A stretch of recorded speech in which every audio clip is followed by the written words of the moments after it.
Le baptême, on va parler du baptême d'eau. Vos surprises, on va, voir.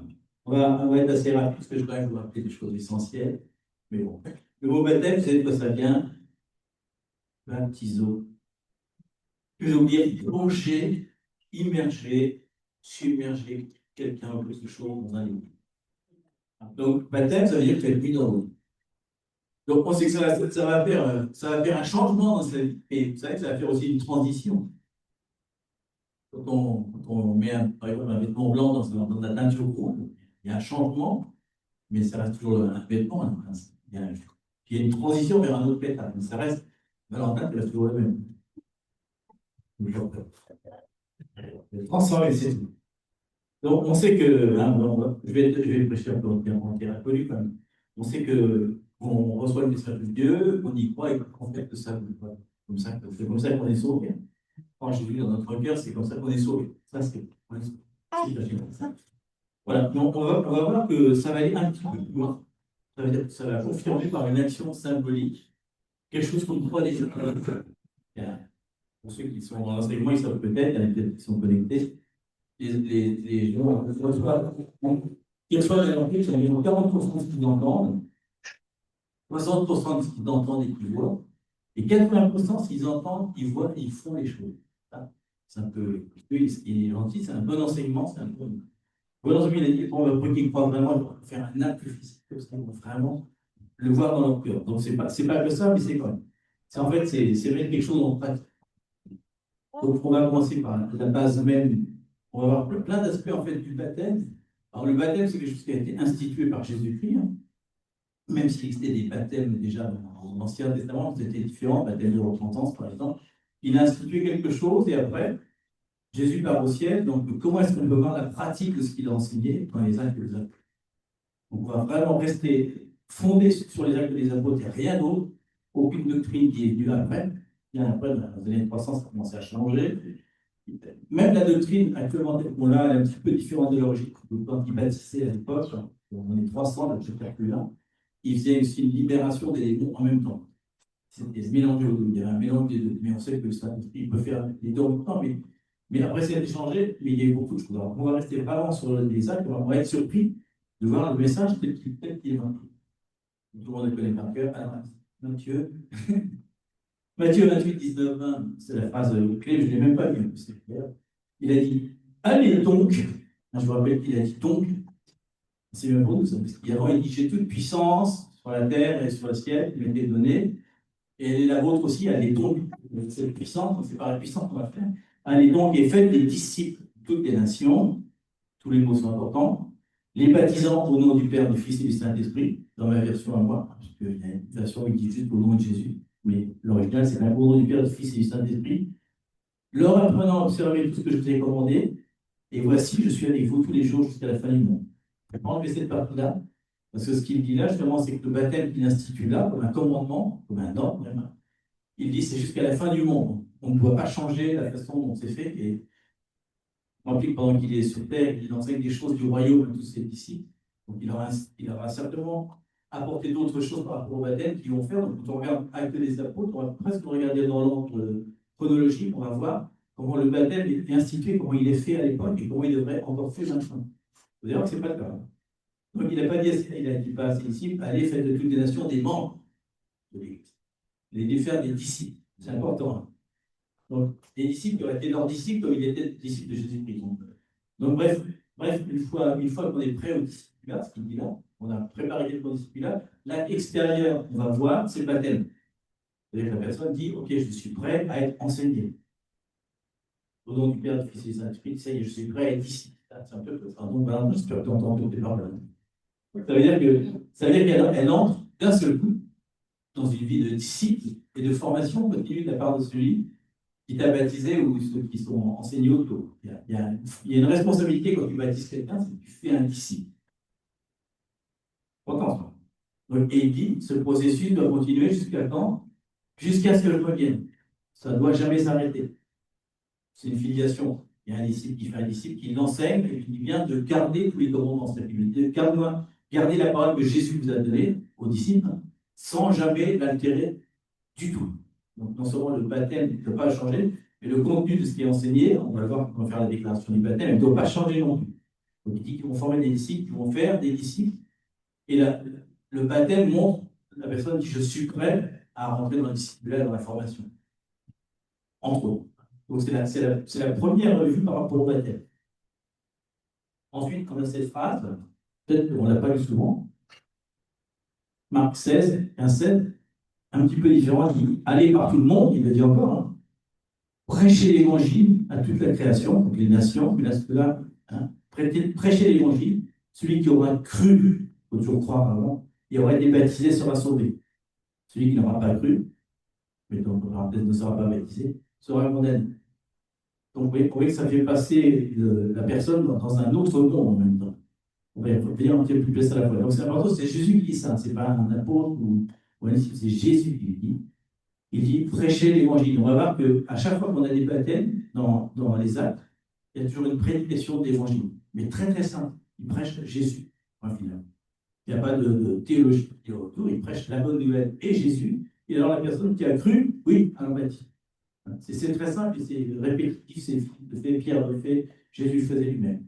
Donc il dit que chaque personne doit démontrer sa foi dans l'évangile qui vient d'être prêché par le baptême. Donc, on voit que le sceau du discipulat, c'est d'être baptisé. La preuve de la foi, c'est d'être baptisé. Si tu as la foi d'être baptisé, c'est une preuve de la foi, l'autre était une preuve que tu avais à disciple. En fait, ça va ensemble. On ne peut pas séparer les deux. Mais enfin, en tout cas, voilà la première constatation qu'on a. Et là, on est dans les évangiles, maintenant, pas dans les actes. Après, on va passer dans les actes. Donc, on va voir dans le Nouveau Testament des conditions différentes qui vont être établies pour être baptisé. On va voir toutes les conditions qui vont être données pour être baptisé. Et notamment, le jour de la Pentecôte, il y a tous les Juifs qui sont présents et qui écoutent le message de Pierre. Il en passe un message très très long. Pierre était un pécheur inculte. Et d'un seul coup, il a une élocution, les gens sont là. Waouh! Et vous vous rappelez ce qui s'est passé avant? Il a reçu l'Esprit Saint. Donc déjà, en fait, il a été baptisé du Saint-Esprit. Je pense qu'il a été baptisé d'eau aussi. Mais là, il est baptisé du Saint-Esprit, donc il a une puissance de l'évangile, un pouvoir. Il va dire des choses extraordinaires, tellement extraordinaires qu'au lieu de vouloir le tuer à nouveau, les Juifs vont être convaincus du péché. C'est fort. Ouais. Quand on connaît les Juifs, ils ne sont pas faciles. Hein. Et là, il leur dit, vous avez tué. Il leur dit des trucs très durs. Ils disent, ils sont touchés. C'est extraordinaire. Il y a une puissance en lui. Et voilà ce qu'ils lui disent, les Juifs. Hein. Ils disent à Pierre, homme frère, que ferons-nous? Et Pierre leur dit, repentez-vous et que chacun de vous soit baptisé au nom de Jésus-Christ pour la rémission de ses péchés et vous recevrez le don du Saint-Esprit. Déjà, il dit baptisé d'eau et ensuite vous recevez le Saint-Esprit. Il ne fait pas de différence de l'un à l'autre, mais tout de suite les deux ensemble. Il a dit la première condition, il ne dit pas, parce qu'il n'a pas fait des bancs, la première condition, vous allez faire 3 ans de théologie, enseigner des choses, des trucs, quand il dit non, maintenant vous avez cru, ok, soyez baptisés. Et bien avant, il faut repentez-vous.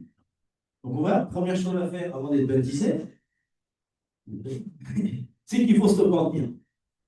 Donc, se repentir, qu'est-ce que ça veut dire pour eux en tout cas? C'est de prendre une décision de s'éloigner de plein de choses, de leur rébellion. Pour eux, c'est ça, leur rébellion, l'endettement, leur autosuffisance, leur propre jugement, ils connaissaient tout, la loi, etc. Il leur dit ça, déjà, repentez-vous. Pourquoi? Parce qu'il leur dit métanoé, ou métanoïa, comme on veut. Il veut dire méta, aller au-delà ou changer, et noé, face à la façon de penser. Ça veut dire changer ses pensées. Donc ça veut dire juste un changement profond de pensée. Dans la théologie, donc c'est faire un retour en arrière, se détourner de la volonté pour faire un retour en arrière. Donc c'est important, c'est juste un changement de vue, ou un changement d'esprit, de perception, de conception, vous voulez. Donc c'est pas un simple regret, c'est pas regretter juste ce qu'on a fait. D'ailleurs, en hébreu, c'est regretter et promettre à Dieu qu'on ne fait plus. C'est un peu différent. C'est choix.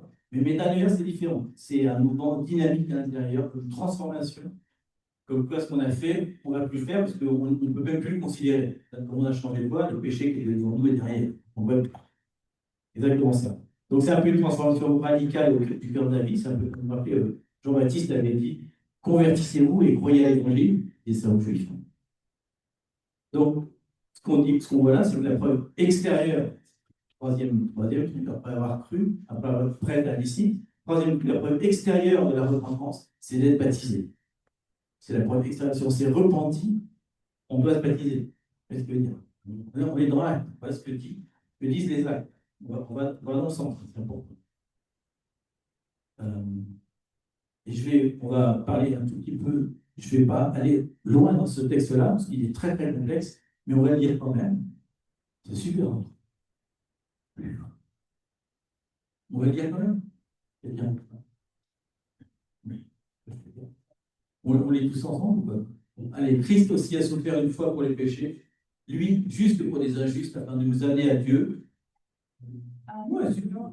Ayant été mis à mort, quant à la chair, mais ayant été rendu vivant, quant à l'esprit, dans lesquels aussi il est allé prêcher aux esprits en prison, qui autrefois avaient été incrédules, lorsque la patience de Dieu se prolongeait au jour de Noé, pendant la construction de l'arche, dans laquelle un petit nombre de personnes, c'est-à-dire 8, furent sauvées à travers l'eau. Cette eau est une figure du baptême, qui n'est pas la purification des souillures du corps, mais l'engagement d'une bonne conscience envers Dieu, et qui maintenant vous sauve, vous aussi, par la résurrection de Jésus. Donc il fait une comparaison là du baptême aux eaux du déluge, comme un Noé. Alors il va plus loin, parce que dans la conception, à l'époque du baptême, en Actes des Apôtres, il se réfère à beaucoup d'autres textes, dont Enoch et Jules qui en parle bien, parce qu'il dit que dans le baptême, on fait comme Jésus, on descend sous la mer. Et on va sous la mer, parce que le déluge c'est la mer, et on va dire aux démons, à tous ceux qui sont prisonniers, depuis le début des temps, que plus jamais ils ne pourront ressortir, qu'ils sont condamnés à l'éternité, mais que nous, on sort de ce royaume-là pour être sauvés à jamais. Donc, il dit que là, c'est une confrontation spirituelle avec ceux qui, au jour de Noël, étaient dans la rébellion, et principalement la rébellion, vous avez rappelé, ce sont des anges qui s'étaient accouplés avec des hommes. C'était la rébellion ultime, ils avaient dit non, carrément, on va changer l'ADN de la race humaine. Ça ne rappelle rien. Hein? Vous devez regarder les actualités. Hein? Et ça, quand on commence à toucher à la vie, pour Dieu, c'est ça. Il ne pas y toucher. Donc, il compare Pierre le baptême à l'expérience de Noé et sa famille qui rentre dans l'arche pour être sauvée. Donc, c'est intéressant parce que c'est une image, c'est un antétype. Un antétype, ça veut dire quelque chose qui était dans l'Ancien Testament et qui est révélé dans le Nouveau Testament. Alors, on pourrait aller plus loin parce qu'il parle de l'arche de Noé, mais il y a aussi une arche qui nous sauve qui est dans le temple, la petite arche. Et après, il nous permet de rentrer dans quoi? Dans la grande arche, où on est sauvé. Il y a une comparaison, en fait, l'arche de Noé, ça représente aussi l'Église actuellement. Et pour y rentrer, il faut déjà être entré dans une certaine délivrance. On suppose, parce que s'il avait mis en fait tous les animaux dans l'arche de Noé, et qu'eux-mêmes n'étaient pas sauvés, le lion avec l'antilope, ça devait être très difficile la cohabitation. Donc je pense que les animaux eux-mêmes, avant de rentrer dans l'arche, étaient déjà transformés. Ils avaient celui sans doute d'une métaphore dans leur comportement. Bon, ça, c'est une perspective un peu différente. Donc il lui dit en tout cas que toute personne qui va être baptisée, doit pouvoir répondre à Dieu avec une bonne conscience. Enfin. Donc, il est dit que le pécheur qui s'est repenti, qui a cru, qui est confessé, peut enfin avoir une discussion avec Dieu avec une bonne conscience. C'est un peu l'exigence que Dieu a pour le pardon et le salut. Donc, voilà la troisième chose, après le baptême, après tout ça, on a aussi le changement de pensée, mais aussi le fait que maintenant on est réconcilié avec Dieu, avoir une conscience avec lui, direct.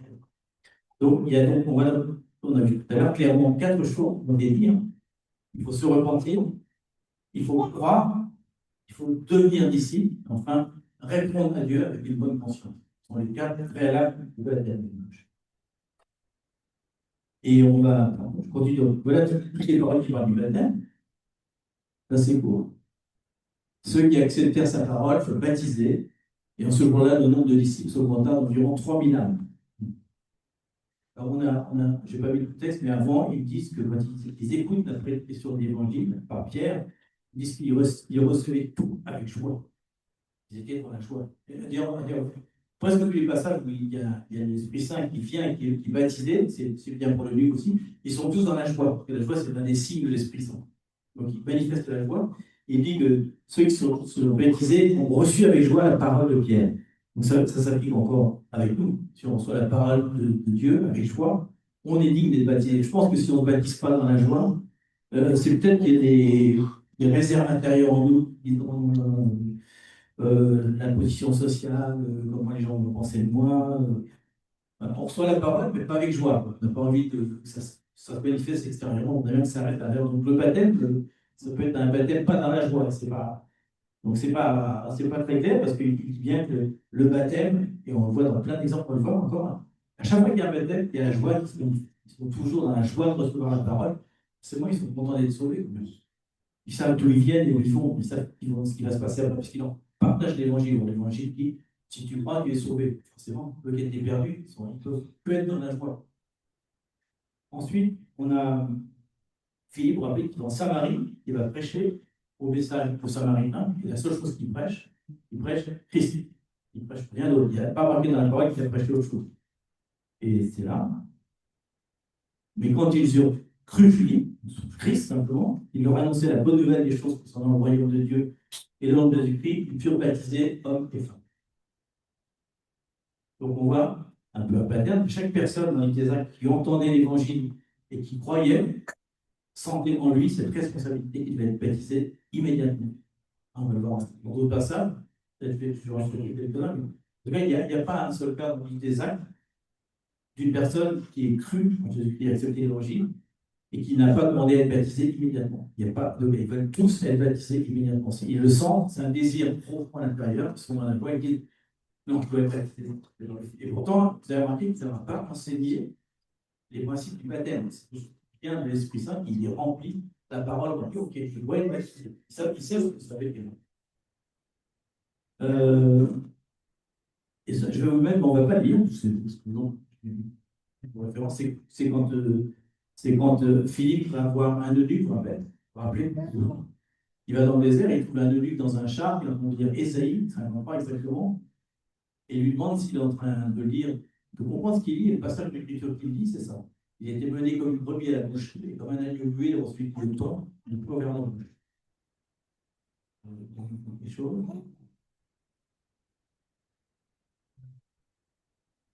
Ah, donc l'eunuque va lui demander à Philippe, je te prie, de qui parle? De qui parle? Parce qu'il est comme les Juifs. Les Éthiopiens sont des Juifs aussi. Hein. Il ne comprend pas de quoi parler. Isaïe 53, il dit, mais c'est qui cette personne dont on parle?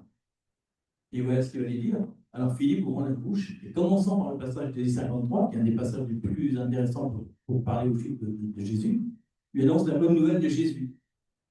Et comme ils continuent leur chemin, ils vont rencontrer de l'eau. Et l'eunuque dit, voici l'eau. Qu'est-ce qui empêche que je sois baptisé? C'est pas.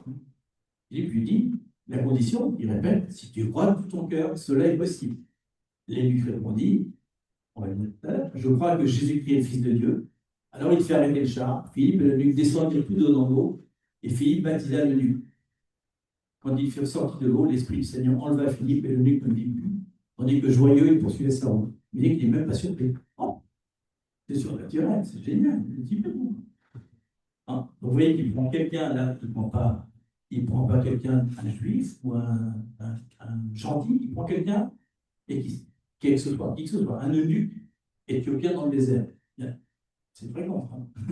Vous avez vu au début ce qu'il a marqué, et l'ange lui a dit, il faut que tu ailles parler avec lui. Je pense que c'est peut-être pour que ça reste sur nous, ça peut être n'importe qui, n'importe quelle circonstance. On peut le baptiser comme ça dans une flaque d'eau. On ne sera peut-être pas en ce livre en tout cas. Mais en tout cas, il me dit que n'importe où la personne reçoit l'évangile, dit tu as compris, parce que sans entendement, ce n'est pas possible. Il dit tu as compris, et il répond clairement oui, oui, j'ai compris. Jésus-Christ est le Sauveur et c'est le Fils de Dieu. Ok, c'est bon, ça suffit. Il y a d'autres, je peux le baptiser, bien sûr. Qu'est-ce qui empêche? Il n'y a rien dans la parole qui empêche de le faire. On voit la simplicité à laquelle il le fait, et c'est l'eunuque qui le demande. Il dit que je veux être baptisé. Imagine pour lui, c'est très. Et pourtant, il connaît les rites de la purification, il a déjà fait la purification rituelle, je suppose, c'est un Éthiopien venu. Il connaît bien.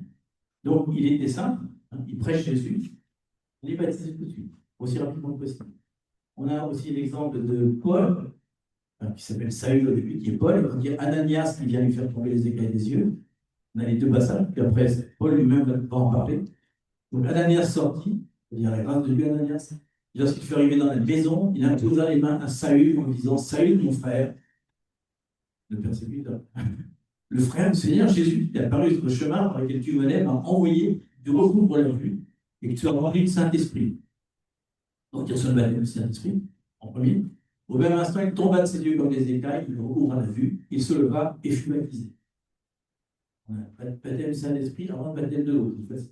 Et dans Acte 22,16, Paul lui-même raconte ce qui s'était passé. Il dit maintenant, pourquoi pardonnes-tu? Pourquoi pardonnes-tu? Tardes-tu? Lève-toi et sois baptisé et lave tes péchés en le nom du Seigneur. Donc, à nouveau, on voit le baptême récurrent. C'est pour ça que je vous laisse tous, vous dire presque tous les bords, on voit qu'il n'y a pas de. Il n'y a toujours pas de contradiction avec le message depuis le début. On continue. Donc, tu as cru, sois baptisé immédiatement. Vous vous rappelez aussi, maintenant, dans Acte 10, je pense que.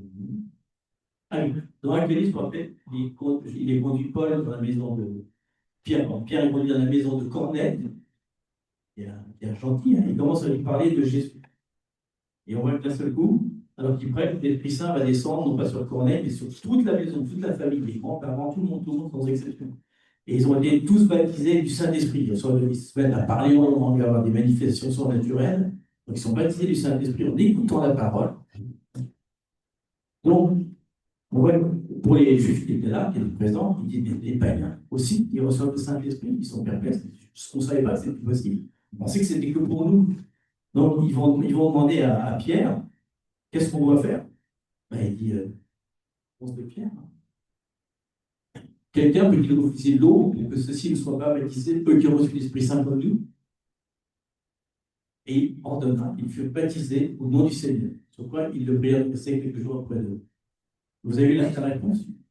Pour les Juifs, la réponse, c'est évident. S'ils ont reçu la puissance du Saint-Esprit, pourquoi ils ne seraient pas baptisés? Vous avez remarqué qu'on ne parle pas tellement de croyance à ce moment-là, mais je suppose qu'avant, ils n'ont plus, parce qu'en écoutant le message, ils sont convaincus, mais l'Esprit Saint va faire son œuvre avant même qu'ils soient baptisés. Je pense que c'était peut-être il fallait une preuve évidente pour les Juifs, une preuve extérieure très forte, pour qu'ils disent, OK, ils sont bons comme nous. Vous savez que depuis le début, on n'a vu que des Juifs qui ont reçu l'Esprit Saint. Et là, d'un seul coup, les païens, dans Acte 10, on avance dans la propagation de l'Évangile, on est parti de Jérusalem, oui, pour vous aussi. Donc ils disent, est-ce qu'on peut refuser l'eau? Quelqu'un qui veut se baptiser. Il dit carrément, on ne peut pas refuser le baptême si les personnes croient, etc. On ne va pas lui dire non, tu ne peux pas, on ne peut pas. Et carrément, il dit, il conseilla, il ordonna. C'est une ordonnance, il dit, vous devez le faire. Donc, cette parole n'est pas abolique. Ce qui est marqué dans l'acte des apôtres, il dit que si quelqu'un croit et qu'il demande à être baptisé, on va ordonner qu'il soit baptisé. Si quelqu'un lui dit non, il dit non, il soit baptisé. Même Jésus, Jésus dans l'eau avec Jean-Baptiste, il voit Jean-Baptiste, il dit, il faut que je sois baptisé. Et Jean-Baptiste, il ne veut carrément pas. Il dit, non, on ne peut pas. Et Jésus le reprend. Il dit, tu dois me baptiser, sinon la loi ne peut pas s'accomplir, je ne peux pas rentrer dans mon ministère. Ce qui c'est le baptême, ce que ça veut dire. Ça veut dire la puissance du Saint-Esprit. Ça veut dire, et après, il y a la colombe qui descend. Le baptême d'eau précède le Saint-Esprit à ce moment-là. Et c'est très bien qu'il y a quelque chose de légal là-dedans. On n'a pas qu'une symbolique, on sait qu'on a aussi une légalité du baptême dont Jésus parle dans d'autres passages, mais on ne va pas en parler pour l'instant. Donc on voit que le baptême de l'Esprit Saint et le baptême de l'eau, ni l'un ni l'autre n'est un substitut pour eux. Pas un est plus important que l'autre. Ils peuvent être dans un sens ou dans l'autre sens, pas n'importe. Mais en règle générale, on va voir un peu plus loin, que quand on a le baptême de l'eau, à 90%, je crois, ou peut-être un peu plus, il y a toujours le baptême du Saint-Esprit qui suit en même temps. C'est difficile que la personne qui est baptisée dans l'eau et qui est crue l'Esprit Saint ne vienne pas en même temps faire son effet en tant que manifestation. Pourquoi? Parce que c'est l'Esprit Saint qui fait le baptême. Bon, on va en parler juste à la fin. Donc on a aussi ce passage-là, qu'on ne va pas lire tout en entier, mais c'est un des passages que tout le monde adore. Quand Paul et Silas sont en prison, en fait, ils mettent à prier, et les chaînes vont commencer à tomber, les portes de prison vont s'ouvrir. Le geôlier n'est pas très content, parce que voyant les portes ouvertes, c'est qu'il va être torturé. À l'époque, c'était comme ça, donc il préfère se suicider avec son épée. Ça va être plus rapide pour mourir. Et Paul aurait pu s'en aller, la prison qui s'est ouverte. Il revient en arrière. Il va dire, ne te fais pas de mal, nous sommes tous ici. Donc, ils disent, Paul et Silas, c'est pour dire, crois au Seigneur Jésus, tu seras sauvé, toi et ta famille. Et ils lui annoncèrent la parole du Seigneur, ainsi qu'à tous ceux qui étaient dans la maison. Il les prit avec lui à cette heure même de la nuit, lava leur plaie, et aussitôt il fait baptiser lui et tous les siens. Donc après, toute la famille est là, mais on voit que carrément il dit, avant que l'eau puisse se lever, il y a une urgence, oui. Il y a une urgence pour que soit baptisé maintenant. Donc là, vous avez vu qu'on touche carrément, euh, plus que des gentils, on touche carrément là, des incrédules. Quelqu'un qui est un Romain, quelqu'un qui est anti-chrétien. Carrément, c'est lui, si on lui conseille de garder les prisonniers, parce qu'ils n'aiment vraiment pas. D'un seul coup, il y a eu la différence. Il y a Paul revient, ça me surprend, tu commences à se libérer de prison, il revient voir. Déjà, il voit l'attitude, quand même, cette attitude extraordinaire.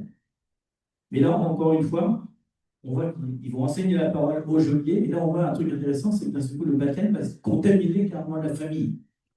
Oui, contaminer, comme ça. C'est intéressant parce que le baptême, souvent, ça peut être une contamination de la famille. Quand les gens voient ce qui se passe, parce que comme le baptême est efficace, il y a une transformation radicale. Moi, je l'ai vécu dans la famille. Il y a une transformation tellement radicale que les gens, une semaine après, ne le reconnaissent pas. Ils ne peuvent pas croire que c'est quoi. Ah non, c'est pas toi. Tu frimes, oui. Mais tu vois, ça dure, ça pose beaucoup de questions. Les gens commencent à se dire, oh là là, c'est efficace le baptême, dis donc, il fait plus ça, il fait plus ça, il est bien, oh là là, il y a plein de choses qui arrivent dans sa vie qui sont bien. Donc c'est un peu contaminant. Et le geôlier, il devait peut-être être pas très facile avec sa famille, c'est peut-être un dur, on ne sait pas. Un mec qui veut se suicider avec son épée sans penser à sa famille et tout, je pense qu'il peut être un petit peu difficile. Ça doit être un mec un peu dur. Et d'un seul coup, son cœur est tout ramolli, il prend Jésus, l'agneau de Dieu, et oh, il va se baptiser. Je pense que toute la famille, je fais ça, si mon père, mon mari, mon petit-fils, je ne sais pas, mon beau-frère, a été à ce point-là sauvé. Ça, je veux. Donc c'est vrai. Ensuite, on a ce passage-là, j'aime beaucoup ce passage-là, il est presque humoristique. Quand on lit bien, acte 19, 27, on va lire en entier, c'était marrant. Pendant qu'Apollos était à Corinthe, Paul, après avoir parcouru les hautes provinces de l'Asie, arriva à Éphèse. Éphèse, vous rappelez, c'était un lieu un peu idolâtre quand même. Ayant rencontré quelques disciples, il leur dit, avez-vous reçu le Saint-Esprit quand vous avez cru? Ils lui répondirent, ils n'ont même pas entendu dire qu'il y avait un Esprit Saint. C'est-à-dire que j'ai un peu oublié quelques détails quand même. Il dit donc, de quel baptême avez-vous été donc baptisé? Vous voyez, du baptême de Jean, Jean Baptiste, pour la repentance dans le désert. Alors Paul dit, Jean a baptisé du baptême de repentance, disant au peuple de croire en celui qui venait après lui, c'est-à-dire en Jésus. Après Jésus, bon, là, tu as des juifs. Et sur ces paroles, rapidement, ils furent baptisés dans le Seigneur Jésus. Et ensuite, lorsque Paul leur eut imposé les mains, le Saint-Esprit vint sur eux, ils parlaient en langue et prophétisaient. Ils étaient environ 12 hommes. Voilà, on continue, on a avancé, on est à Acte 19, vous voyez un peu comme ça change la seconde. On a une prédication super rapide, presque rien, à des gens super durs, à l'église. Et d'un seul coup, le fait d'avoir reconnu que je suis baptisé, et Paul va plus loin, il dit non seulement vous êtes baptisés, mais je vous impose les mains et je fais le baptême du Saint-Esprit en même temps. Et de plus en plus, ça va se répéter. Plus on va avancer dans l'acte, plus c'est rapide. À chaque fois qu'il y a un baptême d'eau, il y a un baptême de l'Esprit Saint. C'est un peu comme si dans la parole, Dieu nous disait quand même, si vous voulez vraiment respecter le baptême tel qu'il enseignait, vous devez baptiser, bon, je vous ordonne de baptiser ceux qui croient et qui l'oublient publiquement, Jésus-Christ, vous devez les baptiser tout de suite. Et ensuite, vous ne devez pas attendre pour l'Esprit Saint, vous devez continuer le travail, pas seulement donner l'information, mais donner la puissance qui va avec. Mais il se trouve que, c'est peut-être pas d'Indiana, on peut être baptisé de l'Esprit Saint bien avant d'être baptisé d'eau. On a vu plein d'exemples. Donc, ce n'est pas une obligation, mais en tout cas, ça devrait être un petit peu comme ça. C'est un peu le modèle. Donc, globalement, je vais schématiser un petit peu. Vous ne voyez pas des tomates. Je vais schématiser. Théoriquement, dans une église, il devrait y avoir un baptistère au fond. Il devrait y avoir un discipline, les gars. Et à chaque fois que quelqu'un va, il rentre ici, il prêche le message, il dit j'ai rien, je le crois, mais oui, bien sûr. Ah, alors, baptiste. Et il reçoit l'Esprit Saint. Oui. Il y avait 5 ans sur chaque personne. Ah, les disciples, ça va vite. Tu n'as pas 2 disciples par an, tu en as 2 disciples par jour. Ouah, ça va super vite. Mais c'est ce que dit la parole. Ça devrait être comme ça. Et je ne sais pas pourquoi il y a cette espèce de peur, où il faut une espèce d'enseignement, où on pense que la repentance, c'est prier, être libéré des démons, se repentir de tout le mal qu'il a fait, etc. C'est impossible, on ne peut même pas le faire. Même quand on est baptisé, ce n'est pas le cas. Mais c'est juste, il rentre ici avec une pensée du monde, et d'un seul coup, venant ici, la pensée de Dieu vient, mais bah, je change ma direction. Quoi. Tu reconnais bien que tout ce que tu as fait était mal. Alors, si tout ce que j'ai fait est mal, je peux faire l'inverse, tout ce que tu fais va être bien. Donc, il dit, bah, ça suffit. Ça, c'est Jésus-Christ, c'est le message de l'évangile. Tu y crois vraiment? Oui, oui, j'ai compris. Il a donné son fils, il est mort, la croix, le point, et puis tu vas voir après. Ça suffit, tu l'as dit à voix haute. Okay, tu as confessé, donc tu es sauvé. Donc si tu es sauvé, tu es baptisé, tu as l'Esprit Saint qui vient, et il le dit ensuite, ils font partie des congrégations. Il faut rentrer ensuite dans les congrégations. C'est à l'époque, le principe pour rentrer dans une congrégation avec les astuces, ça n'existait pas. C'était le sine qua non. Sans ça, on ne peut pas. C'était vraiment un signe aussi de reconnaissance pour dire, OK, moi je suis baptisé, donc je fais partie d'une autre famille, d'un autre monde, donc je peux me réunir avec les autres. Mais je dis, vous savez, le persécuteur des Juifs, quand même. D'un seul coup, il devient le meilleur ami. Donc on va juste s'arrêter là pour cette première partie rapide quand même. Et on va parler peut-être un tout petit peu, mais pas trop, parce que c'est pas que tout le monde connaît déjà. Et ensuite, on a déjà super mal d'enseignement, etc. On va pas être trop loin. Mais on va prendre en tout cas une des significations spirituelles du baptême de l'eau, quand même, parce qu'elle est essentielle, mais on pourrait la développer pendant 5-6 enseignements. Donc, pourquoi je vous confie le baptême, mais qu'est-ce qui se passe dans le baptême? Alors, c'est long, je suis désolé, mais c'est quand même le texte sur le baptême. Pas tellement deux, quand même. Il dit, ignorez-vous que nous tous qui avons été baptisés pour Jésus-Christ, nous avons été baptisés pour sa mort. Nous avons donc été ensevelis avec lui par le baptême pour la mort, afin que comme Christ a été ressuscité d'entre les morts par la gloire du Père, de même nous aussi nous marchions en nouveauté de vie. Car si nous avons été identifiés avec lui dans la ressemblance de sa mort, nous le serons aussi dans celle de sa résurrection, sachant ceci, que notre vieil homme a été crucifié avec lui, afin que le corps du péché soit annulé, que nous ne servions plus le péché. Car celui qui est mort est libéré du péché. Or, si nous sommes morts avec Christ, nous croyons que nous vivrons aussi avec lui, sachant que Christ, étant ressuscité d'entre les morts, ne meurt plus. La mort n'a plus pouvoir sur lui. En ce qui est mort, il est mort au péché une fois pour toutes. Mais en ce qu'il vit pour Dieu. De même, vous aussi, regardez-vous comme mort au péché, mais vivant pour Dieu, en Jésus-Christ notre Seigneur. Ça a l'air super complexe, mais en fait, c'est très, très simple. Donc, l'essence même de la civilisation spirituelle du baptême est résumée ici, identification. C'est un signe, un symbole d'identification, un acte prophétique, d'identification. Donc, on refait exactement ce que Jésus a fait à la croix. Jésus lui-même était le dernier Adam. Donc, il prend à la croix tous les péchés du monde à venir, etc., etc. Il n'y a plus de péché en lui. Il prend nos pénalités, il prend nos maladies, il prend nos douleurs, nos malédictions, etc., etc. Et il meurt à ça. Donc, l'identification, c'est que nous, comme Jésus, on va faire exactement la même chose. Si on participe à la croix et qu'on meurt à notre péché, donc on meurt réellement. On meurt réellement. Vous vous rappelez que je vous ai dit, quand il dit qu'il est mort vraiment. On pourrait dire non, il est mort, on n'avait aucune idée. Hein, il dit à Dieu, en toi je me confie. Je confie que moi je vais mourir, s'il te plaît. Ressuscite-moi. Il le sait quand même, mais c'était pas une obligation. Quand il meurt vraiment. Il ne fait pas semblant de mourir, ce n'est pas une fausse mort. Et après, qu'est-ce qu'il nous reste? On voit ceci. La gloire du Père, c'est le Père qui d'un seul coup décide par l'Esprit Saint, ok, je vais ressusciter mon fils, mais il va très bien, il fait non. Ce n'est pas une obligation qu'il va faire. Donc c'est important parce que c'est ce qu'il dit, hein, par la gloire du Père. Donc de la même façon, quand on meurt, etc., le Père, à nouveau, parce qu'on a confié le Père, le Fils et Jésus-Christ, le Père dit, ok, tu es identifié à mon Fils à la croix, donc j'envoie moi le Père, l'Esprit Saint, pour te ressusciter comme Christ a été. C'est pour ça qu'on dit, il est baptisé dans du Père, du Fils et du Saint-Esprit. Les trois sont importants, on ne peut pas enlever un des trois. Identification à Jésus, c'est le Père qui dit, je vais utiliser l'Esprit Saint pour te ressusciter comme je l'ai fait avec mon Fils Jésus. Il n'y a pas de différence.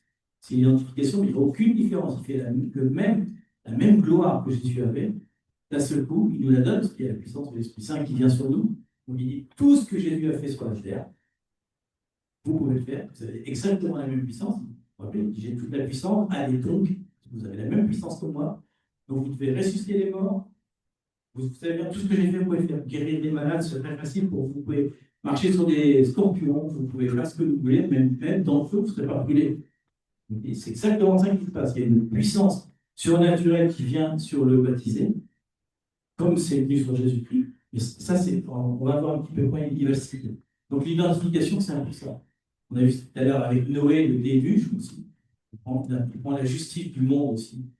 c'est aussi la justice du monde sur la terre, on est la justice du monde sur la terre, et c'est aussi cette identification qu'une fois, tout le monde est mort au péché. Et quand on est mort, il dit le péché n'a plus d'influence, c'est un peu ce qu'il dit. Hein. Donc si on est vraiment mort, on ne peut plus être influencé par le péché, ni contaminé par le péché, ni être surpris par le péché. Il y a quelque chose qui meurt en nous de l'attrait au péché. Et c'est ce qu'il dit, le vieil homme est mort, il n'existe plus. C'est plus qu'une transformation, c'est une mort. On disait ça en plein la fois, peut-être dans ce moment, c'est comment des taches noires dans la piscine qui vont faire oh, génial, c'était l'ancien homme. Théoriquement, ça devrait être comme ça. Alors, c'est bon parce que s'il était mort, parce qu'on va mourir, mais gloire à Dieu, on est ressuscité quand même. On ne va pas attendre 3 jours dans la piscine, parce que je pense que c'est un tout petit peu bon pour respirer. Mais bon, on va faire une petite question rapide, on va dire tout à l'heure. Donc, on voit qu'il est resté du repos, il a marché dans une nouvelle création. Et d'ailleurs, qu'est-ce qui se passe avec Jésus? C'est très très important parce qu'on oublie souvent ce passage-là. Il ne dit pas que le baptême ne fait que nous sauver. Donc c'est le signe du fait qu'on est sauvé, que c'est une identification. Il dit ensuite que quand Jésus est ressuscité, il dit quoi? Il est monté à la droite du Père avec toute la puissance. Donc, le baptême, le vieil homme meurt, mais aussi on reçoit l'Esprit Saint. Et avec l'Esprit Saint, on est nous aussi assis à la droite du Père.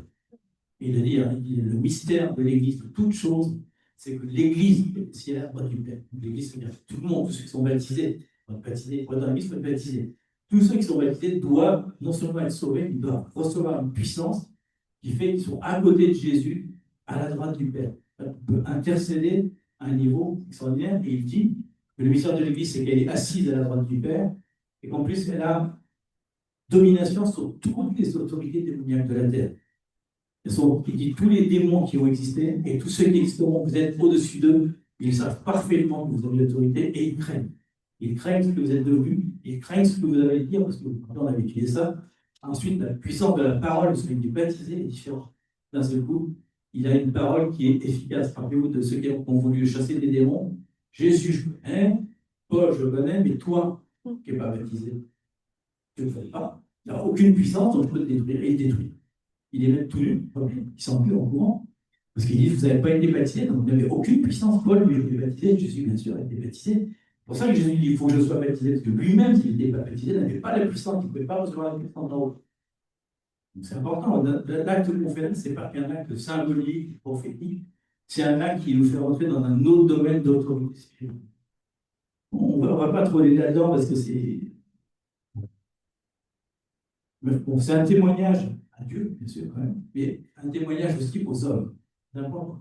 C'est aussi comme dire voilà à qui j'appartiens. On dit souvent c'est comme si on avait une maison, d'un seul coup on signe le truc d'écriture qui j'appartiens. Je sais que j'appartiens à Christ, tout le monde le sait bien. À partir du moment où on est baptisé, on fait plus qu'appartenir à Christ, on signe un papier comme quoi on fait partie de la famille de Dieu et ce papier est officiel. Il ne peut plus être enlevé. On va rappeler qu'il a dit aussi que à la croix, il a effacé les ordonnances de tout ce qui nous condamnait. Les ordonnances, c'est un papier en fait. C'est un papier, c'est exactement ce qui se passe. D'un seul coup, quand on est baptisé, tout ce qui nous condamnait n'a plus aucune autorité. C'est-à-dire que Dieu va confesser, Jésus devant Dieu va confesser tous nos péchés, et on est blanc de tout péché. Même si, vous rappelez, on a dit que c'était comme une teinture, il y a un changement de quelque chose, parce qu'on est immergé. C'est vraiment qu'on dit immergé, ça fait penser qu'on immerge quelque chose dans l'eau pour le laver. Et ce qu'on fait souvent quand on immerge quelque chose, c'est pour le teindre ou pour le laver, pas tellement d'eau chaude. Donc la symbolique est là. Bien sûr, on ne va plus à la symbolique, parce que la personne va sous l'eau, hein, comme le déluge, ou comme on va parler aux démons, on l'a dit, et ensuite il ressort, c'est-à-dire qu'il reparticipe, il ressort en fait nettoyé, comme Jésus, il rentre dans une nouveauté de vie. Donc je ne sais pas si on va aller beaucoup plus loin. Donc la spiritualité du baptême, c'est simple, mort avec Christ, enseveli en Christ, ressuscité avec Christ. Pas plus loin. Donc si on touche à quelque chose de ces enseignements qu'on vient de voir, tout est centré sur la croix, tout est centré sur la croyance, sur la déclaration à haute voix et la confession devant témoins aussi, de qui on est, à quel royaume on appartient, et l'Esprit Saint, c'est pas nous qui allons faire, c'est vraiment l'Esprit Saint qui va venir. Et je ne sais pas si vous avez assisté, moi j'ai assisté vraiment à des choses extraordinaires dans des baptêmes où les gens, quand ils ressortent des doses, ils étaient vraiment transformés, les gens étaient surpris. Et il pensait même, il pensait pour certains, il était comme j'ai dit, il est possédé, il y a un truc qui ne va pas. Il est tellement différent que c'est évident pour nous, mais même pour la personne, elle dit, je sens autre chose. Donc, mais c'est vraiment parce que c'est vraiment l'Esprit Saint qui nous fait. C'est pas un acte symbolique qu'on fait dans une congrégation pour que la personne rentre et puisse s'asseoir sur un siège à côté de nous et on peut l'appeler mon frère. Non, c'est autre chose, c'est une transformation intérieure puissante où vraiment il faut. Et en même temps, ce qu'il faut dire souvent, quand on va avoir une tasse de café remplie, il faut la mettre à l'endroit. La personne. Il faut venir avec une grande expectative. Et vraiment, Seigneur, je te remets tout, un peu comme Jésus. Vous savez, quand il se remet à la croix, il dit Seigneur, en toi, j'abandonne tout. Vous avez remarqué qu'il dit j'abandonne tout, il dit carrément, j'abandonne même ma vie. Ma vie. Il dit, et c'est quand même Jésus, comme les autres, il a souffert déjà. Il dit carrément, je vais abandonner ma vie, je vais vraiment mourir. Avec en disant Seigneur, tout est accompli, je sais ce que je maintenant, Esprit Saint, il n'y a plus rien qui peut faire. On pourrait dire, mais c'est Jésus, c'est possible qu'il meurt aussi. Il meurt vraiment dans son corps, il n'y a plus de vie dans son corps à ce moment-là. Et 3 jours après, c'est long, 3 jours sur terre. C'est pas une mort, c'est pas une ressuscitation quelques heures après, comme on voit des fois. 3 jours après, le corps est déjà décomposé. Il y a l'Esprit Saint qui vient, le Père en l'Esprit Saint, c'est exactement ce qu'il va faire aujourd'hui. On peut avoir des fois l'impression dans notre vie que ça fait 3 jours qu'on est mort.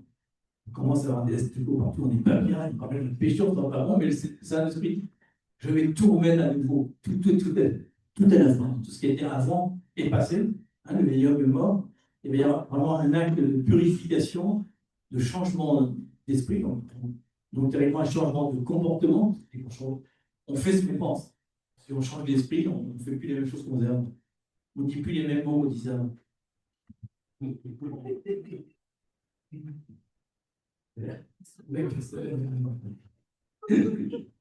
T'inquiète pas, j'étais avant toi, j'ai fait pareil.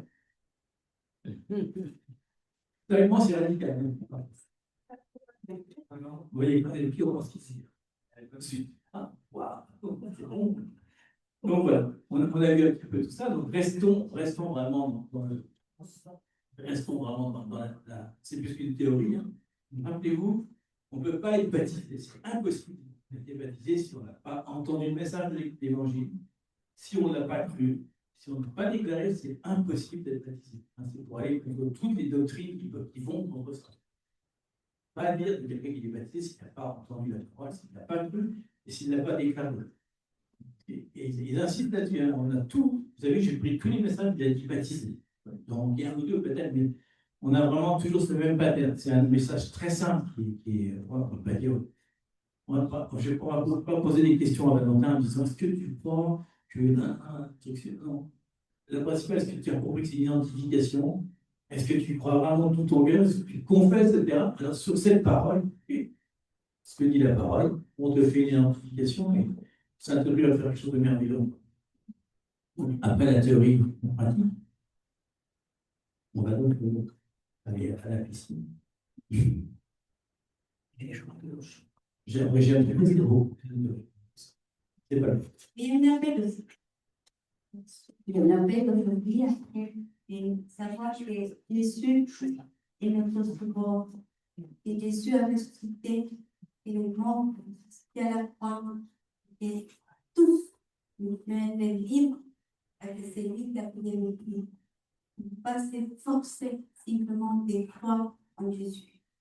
Peut-être qu'aujourd'hui, nous révélons le monde, des prières peut-être, ou simplement même des Seigneur, je te reçois pour mon sauveur.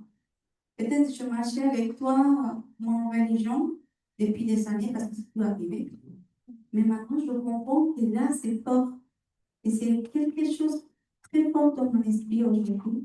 Et je veux vraiment confesser que tu es mon Seigneur. Et il y a certes que tu as mis à la croix, tu es mort à la croix, et tu as fait pour moi. Est-ce que quelqu'un voulait vraiment aujourd'hui donner la vie au Seigneur? Après ça, ou simplement dire dans votre intérieur plutôt, Seigneur, aujourd'hui, je veux marcher différent. Aujourd'hui, je veux vraiment te connaître. Peut-être c'est la première fois qu'on entend ce message. Peut-être c'est confrontant. On dit, c'est pas ma croyance. mais c'est une opportunité de vie. C'est une opportunité parce qu'aujourd'hui, c'est un jour que Dieu a choisi pour entendre ce message. Et c'est un message de liberté.